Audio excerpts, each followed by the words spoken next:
So welcome to Prime Beef. On tonight's show, we're going to take a look at a little bit of the trash talk that's gone on between Colby Covington, Kamaru Usman, and Tyron Woodley that led up to the UFC booking Kamaru Usman versus Tyron Woodley March 2nd from Las Vegas at UFC 235, essentially snubbing Colby Covington, the interim champion.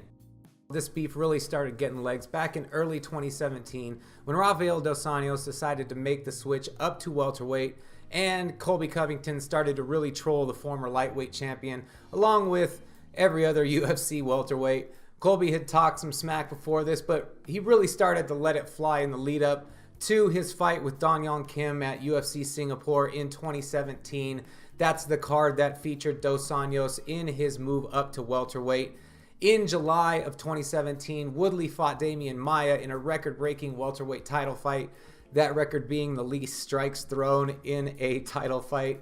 And Colby Covington took this as a chance to start the trolling towards the champ even heavier, all while doing everything he could not to get his ass whipped in real life by pretty much everyone backstage. In 2017, chaos went from getting punked by Kamaru Usman backstage at the 25th anniversary presser, which is where this thing really started to get hilarious. Shut your bitch ass up. You went tough backstage. Yo, you got 30%, you put 100% of the fans to sleep, motherfucker. Hey, all I need is 30% for you. You can bring your mom, your cousin, Jesus. It's about you, man. Oh, you want to Get tough away, backstage? come talk to me, Junior. That's what I thought, you Twitter thug. Just look down. Staring at the phone. Yeah, no, Brian. Just look down. He's a good boy. We only talk on Twitter. We don't talk in person, we talk on Twitter. To calling the cops on Fabricio Verdum after Fabricio went full Aussie and tried to KO Colby Covington with a super deadly boomerang. That incident in response to Colby Covington calling Brazilians filthy animals in his bid to get a fight with Rafael dos Anjos. All through 2017, Kamaru Usman would tweet that he was offered a fight with Covington that Covington turned down. Covington would turn around and deny that that ever happened. So Kamaru Usman was eventually matched up with Emil Meek instead. In October of 2017, Colby would get his crack at Brazilian Demian Maia in a far more dominant performance than Tyron Woodley had showed, and proceeded to use his time on the mic after the fight to call out Woodley and double down on the Brazilian fans, which I'm sure got his teammates at ATT, the Black Zillions, pretty upset. I should have knocked him out. Brazil, you're a dog. All you filthy animals suck. I got one thing to say.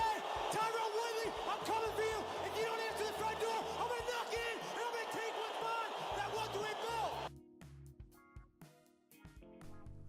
After beating Maia, Woodley decided it was time for a money fight, so he did what any smart champ would do and started calling out the much smaller Nate Diaz in an attempt to piggyback on some of that Conor McGregor exposure that Nate got when he beat the Irishman's ass. Throughout all of this, Kamaru Usman is just making a steady climb in the welterweight division, calling out Colby Covington almost daily, and racking up good wins to slowly make his way into the top 5, which he finally did when he got his win over Demian Maia in 2018. I think that was the most dominant performance of the three against that common opponent in Demian Maia. The next month, Colby Covington finally got his shot at Rafael dos Anjos for the interim belt because Woodley was out with an injury, and Colby Covington became the interim champ with a dominant decision over dos Anjos. The trolling really started between Colby Covington and everyone now. Colby started campaigning for the unification fight with Woodley while being dressed like a used car salesman at a really flashy dealership in Kentucky, biting the Trump MAGA slogan and make the welterweight division great again, I think in an attempt to play the B side to Tyron Woodley's race baiting. He started making Instagram videos with porn stars like he was tapping and then getting called out by said porn stars because apparently that was one thing he was not beating up. More lulz. So now we have a champion, an interim champion. Next step is unification, right? Nope. Now Colby had boogies in his nose or a problem with his septum or something, and Darren Till decided to talk himself into a quick ass whipping in September, after which Tyron Woodley decided to write a shitty song about the experience and go on tour with Wiz Khalifa. So champ defends, then goes on tour. Interim champ is getting a nose job, and Kamaru Usman decides to get his crack at Rafael dos Anjos in November, all while talking as much shit as possible to Colby Covington. Naturally, after the win over dos Anjos, Kamaru Usman called out the champion Tyron Woodley. Woodley said he needed to wait in line because Colby was up first, or at least he thinks so. Spoiler alert, he's wrong. Tyron Woodley asked Dana White for Colby Covington Christmas, but that doesn't happen, and good old Ali Abdulaziz, the alleged rat snitch, works his magic, and suddenly Kamaru is sliding into Tyron's Twitter like it's date night. After a little back and forth, and Woodley really trying to talk his way back into the Covington matchup, the contracts get signed, and we have a nice serving of some prime beef March 2nd at UFC 235. As you can imagine, Chaos wasn't too happy about this news, so he went back on the Helwani show and tried to tell the world that he was wrong and he was going to take his ball and go home or go to Bellator, hinting that Rory McDonald was the actual #1 welterweight in the world. Wouldn't that be crazy if Colby Covington was released? If Dana White calls his bluff and releases Colby Covington, he goes to Bellator and beats Rory McDonald, then returns to the UFC to unify the UFC lineal welterweight title. A guy can dream, right?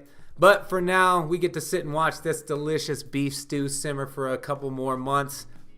So that's it for Prime Beef. Let me know down in the comments who you guys would rather see fight Tyron Woodley on March 2nd. Are you happy with the Kamaru Usman matchup?